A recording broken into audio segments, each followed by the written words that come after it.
Okay, तो आज question करेंगे हम लोग बायोटेक्नोलॉजी प्रिंसिपल्स एंड प्रोसेसेस। पहला क्वेश्चन बोलता है rising of dough is due to. Dough हम जैसे मान लो आप ब्रेड का डो बना रहे हो, ब्रेड के डो के अंदर हमको पता है कि यीस्ट हम लोग डालते हैं, that is your baker's yeast, जिसका नाम है सेक्रोमाइसिस सेरेविसियाई।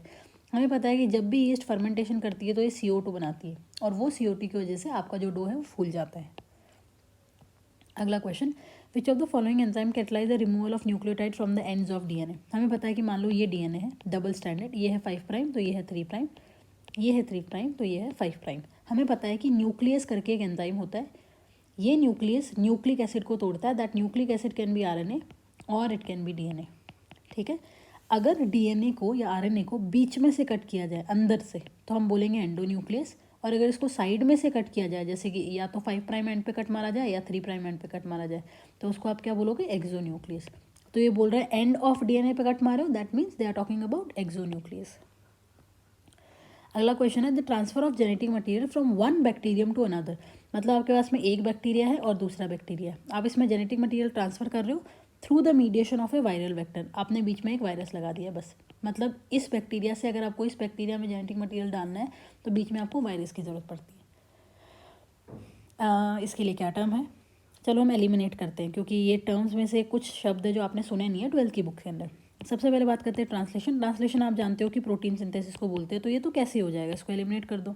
अगला आता है ट्रांसफॉर्मेशन। ये आपने ग्रिफिथ में पढ़ा है कि एक बैक्टीरिया दूसरे बैक्टीरिया को ट्रांसफॉर्म करता है, पर इसमें कहीं वायरस की कहानी आई नहीं थी, करेक्ट, तो ये भी रॉन्ग हो गया। अगला आता है कॉन्जुगेशन।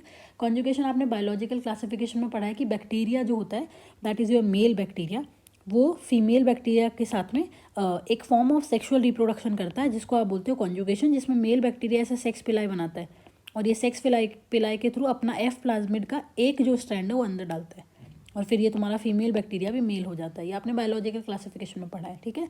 तो ये होता है आपका कॉन्जुगेशन, तो ये भी नहीं हो सकता। बचा क्या, ट्रांसडक्शन। तो आप ये डेफिनेशन याद कर लीजिएगा। ट्रांसडक्शन में क्या होता है, एक बैक्टीरिया से दूसरे बैक्टीरिया में आप जेनेटिक मटेरियल डालते हो with the help of a viral vector. अगला question, which of the given statement is correct in the context of visualising DNA molecule separated by agarose gel electrophoresis. DNA can be seen in visible light, no. DNA can be seen without staining, नहीं, हम staining करते हैं किसकी, ethidium bromide की। Ethidium bromide stain DNA can be seen in visible light, नहीं, हम लोग ethidium bromide डालने के बाद में UV लाइट डालते हैं जिसकी वजह से वो दिखता है। अगला ऑप्शन बिल्कुल सही। अगला question, restriction in restriction enzyme refers to. अगर आपको याद हो तो आपके बायोटेक के अंदर जो सेकंड पैराग्राफ है जिसके अंदर रेस्ट्रिक्शन एंजाइम की डिस्कवरी वगैरह दे रखी है, वहाँ पे साफ दे रखा है कि ऐसा देखा गया था कि अगर एक वायरस किसी बैक्टीरिया के अंदर घुसता है तो हमने ये देखा डिस्कवरी के वक्त कि बैक्टीरिया के अंदर दो वो एंजाइम मिल रहे थे। एक एंजाइम ऐसा जो मिथाइल ग्रुप लगा देता है बैक्टीरिया के खुद के DNA पे, और एक ऐसा था जो कि कट कर देता है किसको, वायरल DNA को। और हमको पता चला कि ये जो कट मारता है ये तो है रेस्ट्रिक्शन एंडोन्यूक्लियस, और ये जो मिथाइल ग्रुप लगाता है ये तुम्हारा मिथाइलेटिंग एजेंट, ठीक है। मिथाइल ग्रुप बैक्टीरिया के DNA पे लगता है ताकि बैक्टीरिया के DNA को पहचान ना सके उसी का रेस्ट्रिक्शन एंजाइम, ताकि इसको कट ना मारे। मतलब बैक्टीरिया ने खुद को ही बचाया खुद के ही एंजाइम से, करेक्ट ना। और ये है कट करता है क्योंकि ये चाहता है कि वायरस का DNA जो कि बैक्टीरिया की बॉडी के अंदर आ गया है वो वायरस का DNA आगे जाके डिवाइड ना करे, मतलब वायरस डिवाइड ना करे, अदरवाइज वो बैक्टीरिया की जान ले लेगा, करेक्ट ना। तो बैक्टीरिया ने ये दोनों एंजाइम लगा रखे हैं ताकि वायरस उसके अंदर ग्रो ना करे, तो बैक्टीरिया ने वायरस की एंट्री को रेस्ट्रिक्ट किया है, इसीलिए रेस्ट्रिक्शन एंजाइम बोला है इनको, ठीक है। तो आंसर क्या होगा, cleaving of phosphodiester bond, no. Cutting of DNA, no. Prevention of multiplication of bacteriophage by the host bacteria, of course bacteriophage is a virus, answer would be C. Which of the following is not required in the preparation of a recombinant DNA molecule? आप एक recombinant DNA molecule बना रहे हो तो आपको restriction endonuclease बिल्कुल ज़रूरत पड़ेगी क्योंकि आपको कट मारना है। अगर आपको अपना जीन ऑफ इंटरेस्ट को कट करना है तो आपको उसकी ज़रूरत पड़ती ही है। DNA लाइगेज ऑब्वियस ही बात है, अगर आपको जीन ऑफ इंटरेस्ट को चिपकाना है तो आपको लाइगेज की भी ज़रूरत पड़ेगी। DNA फ्रेगमेंट बिना DNA के आप क्या चिपकाओगे, तो ये भी ज़रूरत है। E. coli की ज़रूरत नहीं है, ये एक होस्ट है। और rDNA तो आप बिना होस्ट के भी बना सकते हो। अगर आपको rDNA की कॉपी बनानी है then you require E. coli, तो आंसर वुड बी D। अगला, in agarose gel electrophoresis DNA molecules are separated on the basis of their. NCERT के अंदर क्लियरली दे रखा है कि हम लोग उनको उनके साइज़ के बेसिस पे सेपरेट करते हैं। चार्ज नहीं आएगा बेटा, क्योंकि पूरे न्यूक्लिक एसिड पे, दैट इज़ योर डीएनए, सबके ऊपर नेगेटिव चार्ज ही है, चाहे उसके आप 10 टुकड़े करो चाहे आप 50 टुकड़े करो, सबके ऊपर नेगेटिव चार्ज ही रहने वाला है। तो हम चार्ज के हिसाब से नहीं करते हैं, ऑल्दो वो चार्ज के हिसाब से कैथोड एनोड का मूवमेंट चल रहा है, लेकिन वो तो हर डीएनए का हर फ्रेगमेंट ही नेगेटिवली चार्ज है ना, तो वो तो वैसे भी ऑब्वियस सी बात है पॉजिटिव चार्ज की तरफ जाएगा। तो charge is not playing any role, size role play करता है, ठीक है। अगला आता है the most important feature in a plasmid to serve as a vector. अगर प्लाज्मिड को वेक्टर की तरह बिहेव करना है तो सबसे इंपॉर्टेंट फैक्टर क्या है? सबसे इंपॉर्टेंट फैक्टर होता है कि उसमें वो जगह होनी चाहिए जहाँ से वो रेप्लिकेट कर सके, और वो जगह जहाँ से रेप्लिकेशन शुरू होता है उसका आप क्या बोलते हो? ORI site.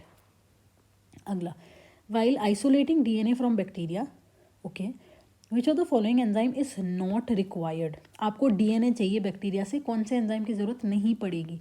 लाइजोजाइम को तो ज़रूरत पड़ेगी, क्योंकि आपको बैक्टीरिया को अगर तोड़ना है सेल वॉल को तो आपको लाइजोजाइम की ज़रूरत पड़ती है, तो चाहिए। राइबोन्यूक्लियस, अगर आपको डीएनए चाहिए तो आपको बाकी प्रोटीन और आरएनए उनको डाइजेस्ट करवाना पड़ेगा, अदरवाइज वो तुम्हारे प्रोसेस के साथ में इंटरफेयर करते हैं, तो इसको तो हमें ख़त्म करना ही पड़ेगा, ठीक है। राइट, ऑब्वियस ही बात है, अगर आपको आरएनए को हटाना है तो आपको इसकी ज़रूरत भी पड़ेगी।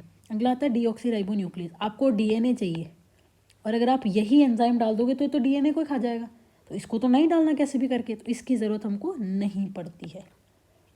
अगला, which of the following contributed in popularising PCR. PCR में सबसे बड़ी प्रॉब्लम ये हो रही थी कि पीसीआर का जो पहला स्टेप है वो अराउंड 90 डिग्री के आसपास होता है, सेकंड जो होता है वो अराउंड 50 to 60 के आसपास होता है, या 40 भी ले लो, और थर्ड वाला होता है अराउंड 72 के आसपास। इतने बड़े बड़े टेम्परेचर, इतने ज़्यादा टेम्परेचर पे कोई भी डीएनए पॉलीमरेज कैसे काम करेगा, ठीक है, क्योंकि DNA polymerase is basically enzyme और एंजाइम प्रोटीन होते हैं। तो सबसे बड़ी प्रॉब्लम यही थी कि यार हम कैसे काम करवाएं, तो हमको ये पता चला कि जो तुम्हारे आर्की बैक्टीरिया वगैरह है, जिससे कि एग्जाम्पल दे रखा है एनसीईआरटी के अंदर, थर्मस एक्वेटिकस, ये भी तो रह रहे हैं, अगर ये जिंदा है तो डीएनए रेप्लिकेशन कर रहे हैं, तो इनका जो पॉलीमरेज है हम वो एक्सट्रैक्ट कर लेते हैं। तो हम लोगों ने एक थर्मोस्टेबल ऑर्गेनिज्म से एक थर्मोस्टेबल डीएनए पॉलीमरेज को निकाला था, उस वो जब हमको मिला तब हमें पता चला कि हाँ भाई पीसीआर को अब पॉपुलराइज किया जा सकता है, तो आंसर ये हो जाएगा। अगला, an antibiotic resistant gene in a vector usually help in. हमें पता है कि कोई भी एंटीबायोटिक रेजिस्टेंट जीन जो होता है वो सेलेक्टेबल मार्कर की तरह बिहेव करता है।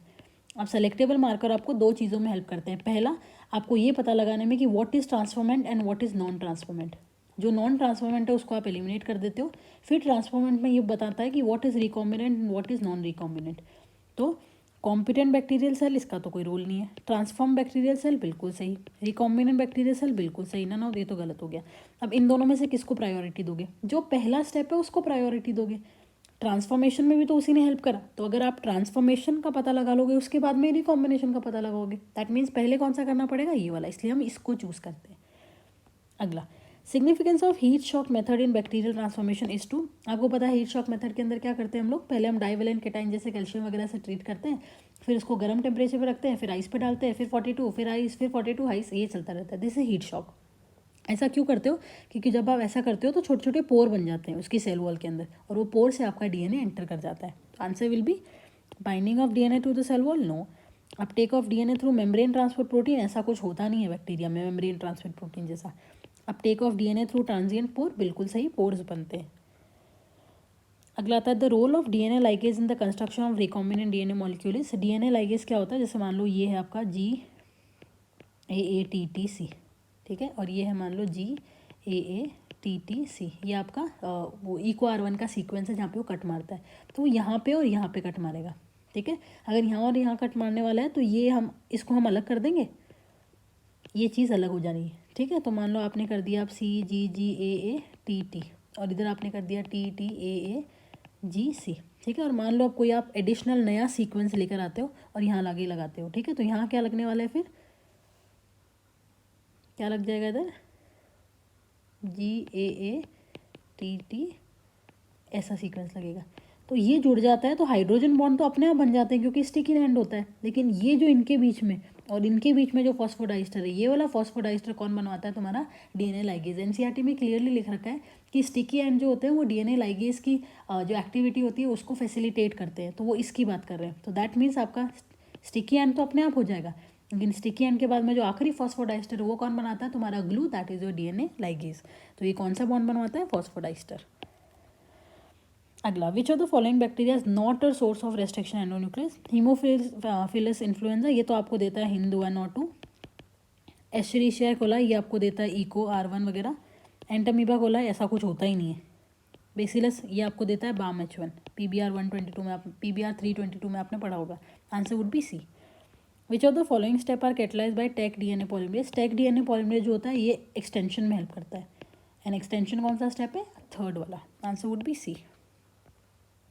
A bacterial cell was transformed with a recombinant DNA molecule that was generated using a human gene. ठीक है. However, the transformed cell did not produce the desired protein. आपने ट्रांसफॉर्म कर दिया, अपना कोई जीन डाल दिया ह्यूमन का, लेकिन वो एक्सप्रेस नहीं हुआ, प्रोटीन नहीं बना। क्यों?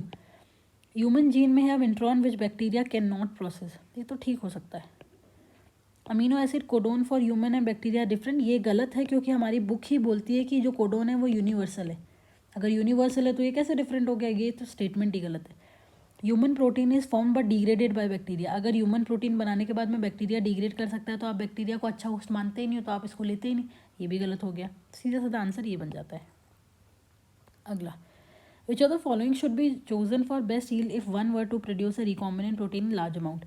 लेबोरेटरी फ्लास्क, अगर लेबोरेटरी फ्लास्क है, लैब में बना रहे हो, ऑब्वियस ही बात है इतना नहीं मिलेगा आपको अमाउंट, तो ये तो गलत हो गया। अ स्टर्ड टैंक बायोरिएक्टर बिल्कुल सही है। विदाउट इनलेट, अगर यार इनलेट ही नहीं है तो सामान कैसे डालोगे? आउटलेट नहीं है तो सामान कैसे निकालोगे? तो ये भी गलत हो गया। आगे वाला सही था, पर बच्चे आगे वाला पढ़ के टिक कर देते होंगे, पीछे वाला पढ़ते नहीं होंगे, तो ये गलत हो गया। अगला, कॉन्टीन्यूस कल्चर सिस्टम बिल्कुल सही। कॉन्टीन्यूस कल्चर सिस्टम कौन सा होता है? जिसमें आप एक साइड से सामान डाल रहे हो, अपना सबस्ट्रेट वगैरह जो भी है आपका मीडियम वगैरह, और दूसरी साइड से आप अपना प्रोडक्ट निकाल रहे हो। Who among the following was awarded a Nobel Prize for PCR? PCR was developed by Kerry Mullis. Kornberg ने आपका कॉर्नबर्ग एंजाइम दिया था। हरगोबिंद खुराना ने आपके होमोपॉलीमर और कोमोलीमर दिए थे। और बोयर जो था वो आपका प्लाज्मिन वाली कहानी है इसके साथ। अगला आता है, which of the following statement does not hold true for restriction enzyme. It recognize a palindromic nucleotide sequence, सही है। इट इज़ एन एंडोन्यूक्लियस, सही है। It is isolated from viruses, no, it is isolated from bacteria. So that's it for this chapter. अगला example देखते हैं कौन से का सॉल्व करते हैं। चलिए, थैंक यू।